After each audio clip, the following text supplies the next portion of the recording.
आज कच्चे का वो एरिया है कि जहाँ पर जो डाकुओं की जो बैंडर्स हैं, जो अखबार तवान के उसमें मुलव्वस हैं, ये यहाँ पर जो है नॉर्मली ये यहाँ पर इन जगहों पर इनका बसेरा होता है।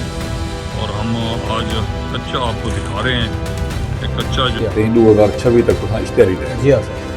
ते इन दौरान कितने पुलिस मुकाबले थे, कितने डाके थे, कितने अगवा थे, मैं कोई ऐसे बहुत याद ही कोई नहीं। मैं याद को नहीं बहुत। पुलिस जिंदाबाद, सीसीडी जिंदाबाद। उसके बाद सखानी गैंग का जो सरगना डाकू जो कि पुलिस के साथ लड़ रहा था। आज अस्सलाम वालेकुम नाज़रीन, आपका मेज़बान ज़फ़र खान तरीन आपकी खिदमत में हाज़िर है। आपको प्रोग्राम में खुशामदीद कहता हूँ। आप जहाँ कहीं भी हों, खुदा आपको अपने हिफ्ज़-ओ-अमान में रखे। नाज़रीन, कच्चा का इलाका यकीनन जो है इस वक्त डाकू जो है तकरीबन जो है कोई 90% जो है वो सरेंडर कर चुके हैं। और जो पंजाब पुलिस है और सिंध पुलिस जो है उन्होंने अपने अपने इलाकों के अंदर जो है अपनी पुलिस के और पाकिस्तान के झंडे जो है वहाँ पर लहरा दिए हैं। वहाँ पर बड़ी बड़ी सुरंगें मिली जी, गारें मिली जिसके अंदर डाकू पनाह लेते थे और अपने आप को वहाँ पर छुपा लेते थे। लेकिन वो जो ड्रोन दादा है, उस ड्रोन दादे की वजह से जो है ना सब लोग जो है सरेंडर करने पे मजबूर हुए। इसमें बड़े बड़े नाम हैं जी, जिसमें काबिल सखानी का नाम जो है बड़ा उसमें है, जिसपे हेड मनी जो थी इसकी, जिसको बाउंटी बोलते हैं अंग्रेज़ी में, वो 1 करोड़ रुपए थी। इसी तरह से मीरा लठानी जो है, मीरा खान लठानी, उसके ऊपर 1 करोड़ रुपए थी। और मोरदादा जो है जो 23-24 साल का बच्चा है और उसके ऊपर भी 1 करोड़ रुपया उसके ऊपर थी। वहाब लुंड जो है ये रुझान के इलाके की तरफ, उसके ऊपर भी 1 करोड़ रुपए थी। लेकिन यहाँ पर नाज़रीन मैं ये बताता चलूँ कि पोजीशन ये है कि इनके साथ सिर्फ ये लोग जो है सिर्फ अकेले नहीं थे, इनके साथ जो है 25-25 लाख वाले और 50-50 लाख के हेड मनी वाले जो लोग हैं वो भी बेशुमार लोग जो हैं जो सरेंडर कर चुके हैं। और इसके साथ साथ जो है जो तकरीबन कोई सैकड़ों की तादाद के अंदर जो लोग जो हैं जो इनके साथ थे, जो समझ लें कि ये उनके सरदार थे, बड़े थे डाकुओं के, और वो इनके साथ जो है वो जो है इनके साथ ही जो है ना वो लगातार चलते थे। जो ये कहते थे जब इन्होंने सरेंडर किया तो वो भी सरेंडर करके, अब सैकड़ों की तादाद में डाकू जो है वो सरेंडर कर चुके हैं जी। उनके जो बड़े बड़े हैं जिनके ऊपर करोड़ों रुपए इनाम था, किसी के ऊपर हेड मनी 25 लाख, किसी के 50 लाख, जैसे मैंने अर्ज़ किया, वो वही सरेंडर कर गए। मैंने मुख्तलिफ डाकुओं से मुझे इंटरेक्शन होने का मुझे मौका मिला, जिसके अंदर जो है मीरा खान लठानी जो है वो उससे भी जो है ना मुझे मौका मिला, मुझे मुरदादा से मौका मिला, काबिल सखानी से मिला, इसी तरीके से वहाब लुंड जो है उससे मुलाकात हुई। सैकड़ों लोग जो हैं जिसके अंदर जो है ये इसमें एक छोटू बल्द मंजूर है, आशिक है, हाकिम है, बख्तली है, ज़हूर है, फ़कीर बख्श है, ईसा है, अब्दुल सत्तार है, नवाब खान है, इसी तरीके से शहजादा जो है ये है, बदला कोश है, इस तरह के बेशुमार, करम खान कोश है, इस तरह के बेशुमार लोग जो हैं जिनसे मेरी इंटरेक्शन है। और मैंने एक सवाल सर से किया और उनसे पूछा कि आप लोग इस दलदल के अंदर आखिर आए क्या। एक जवाब जो उन्होंने मुझे दिया मेरे सवाल के ऊपर वो बड़ा हैरान कौन था। और वो हैरान कौन मेरे लिए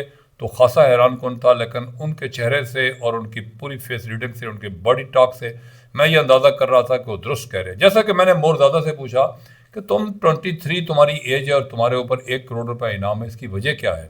उसने कहा जी मेरा एक भाई जो था वो डाकू ज़रूर था और उसका नाम था शहजादा दश्ती। तो वो उसने कहा जी कि वो इस जुर्म के अंदर था, लेकिन पुलिस ने मुझे नाजायज़ तौर पे उठा लिया और मुझे 8 महीने अपनी जो है ना उन्होंने अपनी हिरासत में रखा, नाजायज़ हिरासत में रखा। हालांकि इससे पहले मैं जमालुद्दीन वाली के अंदर जो है एक बड़े मरूफ ज़मींदार जो पाकिस्तान के एक मरूफ पॉलिटिशियन भी है, उनके पास मैं वहाँ पर उनके फार्म के ऊपर काम करता था। मैं एक मजदूरी करने वाला आदमी हूँ, हमारे घर के अंदर जो है सुबह की होती है, शाम की नहीं होती। लेकिन जब मुझे उठा लिया गया, मुझे उठाया सिर्फ एक ही बात के ऊपर उठाया गया और वो ये थी कि शहजादा जो तुम्हारा भाई है वो हर सूरत के अंदर जो अपनी गिरफ्तारी दे। उसने जैसे कहता अपनी गिरफ्तारी तो ना दी, लेकिन जब कोई 5-6 महीने गुजर गए तो उसके बाद उसने ये किया कि शहजादा ने कुछ और बंदे जो हैं वो उसने अगवा कर लिए और फिर उन बंदों के जो है उन्होंने कहा ये उसी वक्त वापस होंगे जिस वक्त मुझे मेरे सगे भाई को वापस किया जाएगा। उसने कहा जी मैं वापस हो गया, वो बंदे मेरे भाई ने छोड़ दिए। उसने कहा जी उस दिन से लेके आज के दिन तक, आज आपके पास खान साहब मैं बैठा हुआ हूँ यहाँ पर, तो मैं ये कुरान पे हाथ रख के कह सकता हूँ कि मैंने कोई वारदातें नहीं की। मैंने कहा तुम्हारे ऊपर 1 करोड़ रुपए इनाम है, 23 तुम्हारी एज है, यंग मैन, तो ये तुमने क्या ऐसे ऐसे बड़े काम किए। उसने कहा सर मैंने इससे उम्र का, मैंने इतनी उम्र में इतना बड़ा कौन से काम कर दिया कि तुम मेरा जो लठानी है और काबिल कोश उस जगह पे जा पहुँचे 1 करोड़ रुपए पे, और जाके वहाब लोंडवाला, और ये उसने कहा जी कि मैंने कुछ नहीं किया। हाँ, अलबत्ता उसके बाद मैं जंगलों में ज़रूर रहा, क्योंकि मैं जाता तो ज़हरी बात है जी, पहले भी मुझे पकड़ के ले गए थे। मेरा भाई फिर उसके बाद जो है ना जी मारा गया, एक इनकाउंटर के अंदर मारा गया, लेकिन मैं लगातार जो है जंगलों के अंदर ही रहा, और जंगलों के अंदर अगर रहा तो मैं अपने आप को बचाता भी रहा। और उसके बाद ये नतीजा ये निकला कि जो भी जिस जगह पे भी कोई पुलिस वाला शहीद हुआ और जो कि मैंने नहीं किए, और उसने कहा जी कि मेरा नाम उसके अंदर रख दिया गया। इसी तरीके से मीरा खान लठानी अपनी ज़ाती दुश्मनी की वजह से जंगलों के अंदर पनाह लेके बैठा रहा।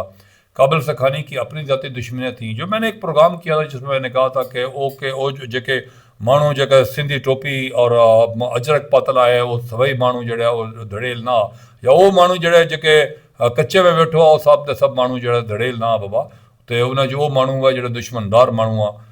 तो यानी कि इसमें मैं सिंधी में बात करके ये कह रहा हूँ कि मैंने एक वीडियो बनाई थी, उसमें मैंने ये कहा था कि सारे लोग जो हैं ये जो है ना कोई डाकू नहीं है, बल्कि इनमें वो लोग बैठे हुए हैं कि जो दुश्मनदारियों की वजह से अपने आप की पनाह लेकर। आज मैं आपको दिखाता हूँ कि जो कच्चे के अंदर जो है जाके इन इलाकों को देखें जहाँ पर ना रोड्स हैं, ना इस पर बेसिकल यूनिट्स हैं, ना यहाँ पर रूरल हेल्थ सेंटर का कोई तस्वर है।